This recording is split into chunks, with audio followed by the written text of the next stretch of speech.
વડોદરા જિલ્લાના ડભોઈ તાલુકાના ચાણોદ તીર્થસ્થાન ખાતે આજરોજ શીતળા સાતમને લઈને મોટી સંખ્યામાં શ્રદ્ધાળુ સુપ્રસિદ્ધ મલ્હાર ઘાટે નર્મદા સ્નાન માટે પહોંચ્યા હતા। ત્યારે ઘાટ ખાતે ભૂદેવો દ્વારા શીતળા માતાને પૂજા અર્ચન વિધિ વિધાનપૂર્વક કરાવ્યા હતા।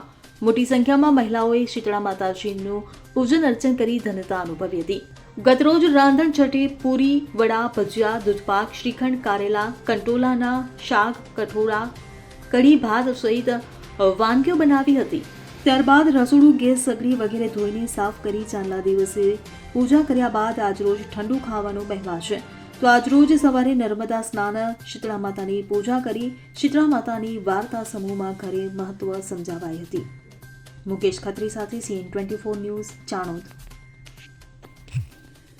હવે જુઓ દેશ દુનિયાની તમામ ખબરો તમારી આંગળીના ટેરવે। ઉઠાવો મોબાઈલ અને ગૂગલ પ્લે સ્ટોર પરથી ડાઉનલોડ કરો અમારી CN24 ન્યૂઝ મોબાઈલ એપ।